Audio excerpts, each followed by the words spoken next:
नमस्ते दोस्तों। आज मैं फिर से आप सभी के लिए एक प्यारी सी स्टोरी लेकर आया हूँ इंग्लिश की। तो इस कहानी में हम फिर से सीखेंगे नए नए वर्ड्स के बारे में, नए नए चीज़ों के बारे में, किस तरीके से किन वर्ड्स को हिंदी में ट्रांसलेट किया जाता है। तो चलिए स्टार्ट करते हैं आज की एक प्यारी सी छोटी सी मॉरल की कहानी को। तो आज की कहानी का हमारा टाइटल है हंग्री वॉल्फ। हंग्री को कहते हैं वो भूख, और वॉल्फ को कहते हैं भेड़िया, यानी कि भूखा भेड़िया की आज की हमारी कहानी है।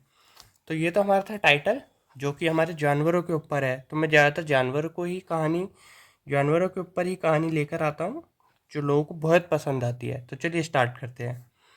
So this is a short story, यानी कि यह है एक छोटी कहानी अबाउट हंग्री वॉल्फ, यानी भूखे भेड़िए के बारे में यह एक छोटी सी कहानी है। So once a wolf was very hungry. So एक बार एक भेड़िया था बहुत भूखा। So he looked for food here and there. So वह देख रहा था खाने के लिए यहाँ और वहाँ।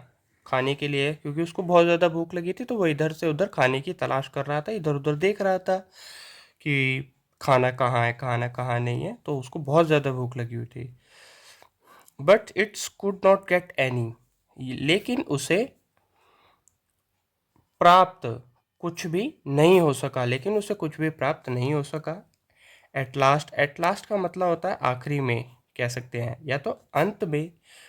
इसका मतलब ये होता है so it's found a loaf of bread and piece of meat, यानी कि इसको पूरा कर लेते हैं पहले। उसे मिला पाव, पाव बोलते हैं ना, पाव, ब्रेड का पाव, ब्रेड का पाव और मीट का टुकड़ा, ब्रेड का पाव और मीट का टुकड़ा उसको मिला इन द हॉल, यानी एक गड्ढे में। एक पेड़ के गड्ढे में उसे मीट का और एक पाव रोटी का टुकड़ा मिला। तो यहाँ तक तो हमारा क्लियर हो गया। चलिए नीचे पढ़ते हैं। द हंग्री वॉल्फ सिक्यूज का मतलब होता है घुसना, इनटू द हॉल। भूखा भेड़िया घुस गया गड्ढे में। So it's at all the food. तो उसने, इट्स मतलब वहाँ भी होता है, और पर उसने, इसका मतलब कहानी में जब हम पढ़ेंगे तो उसने होगा। तो उसने खा लिया, एट मतलब खाना होता है, सारा खाना।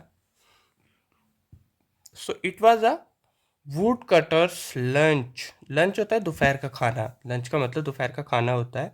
और यहाँ पे का प्रयोग इसलिए हो रहा है, जहाँ पे लास्ट में एस लग गया, तो यहाँ पे के की का प्रयोग होता है, यानी कि वह था लकड़हारे का, लकड़ी काटने वाले का दोपहर का खाना।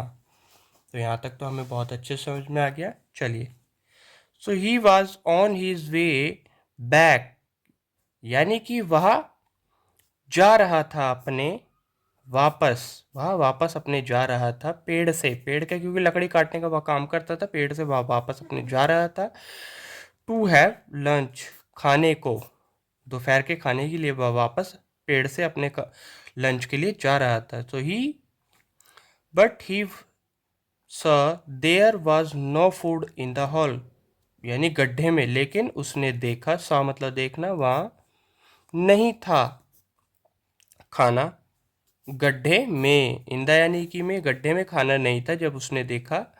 इंस्टेड यानी बल्कि, अ वॉल्फ, बल्कि एक भेड़िया था। बल्कि उस गड्ढे में कौन था? भेड़िया था। यहाँ से कि यहाँ पे दिखाया जा रहा है सिक्विज मतलब घुसता, इनटू द हॉल यानी गड्ढे में घुस गया था भेड़िया, भूखा भेड़िया। तो उसने क्या किया? सारा खाना खा लिया। और जब वो आया उसने देखा तो उसको कौन मिला? एक भेड़िया मिला अंदर, बल्कि वहाँ पे एक भेड़िया था।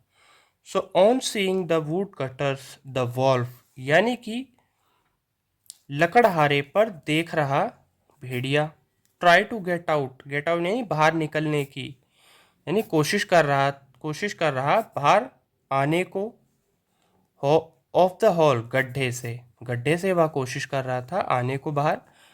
बट इट्स कुड नॉट, लेकिन वह नहीं हो सका, नहीं निकल सका, लेकिन ऐसा नहीं हो सका, यह है। So its tummy was swollen, swollen का मतलब सूजन, टमी यानी पेट, तो उसका पेट था सूजा हुआ उसका पेट, क्योंकि जैसे ही वो घुसा था उसके अंदर गड्ढे में, सरक सरक के घुसा था, तो इस वजह से उसका पेट सूज गया था, तो उसका पेट सूजा हुआ था। तो चलिए, कहानी तो ख़त्म हो गई, बहुत छोटी सी कहानी थी। द वुड कटर कॉट, लकड़हारे ने पकड़ लिया, कॉट यानी कैच की सेकंड फॉर्म है कॉट, द वॉल्फ भेड़िए को, and gave it nice beating, beating का मतलब होता है पीटना, और उसे अच्छे से क्या कर दिया, पीट दिया। यहाँ पे आ गया दिया, गेव मतलब देना यानी दिया, क्या गया, अच्छे से पीट दिया उसने। तो कहानी तो हमने पूरी पढ़ ली, अब मिलते हैं कल एक अच्छे से और एक नई कहानी के साथ। तो आज की जो हमारी कहानी थी यहीं ख़त्म होती है। तब तक के लिए चैनल को लाइक सब्सक्राइब जरूर कर लीजिएगा, और बाय बाय।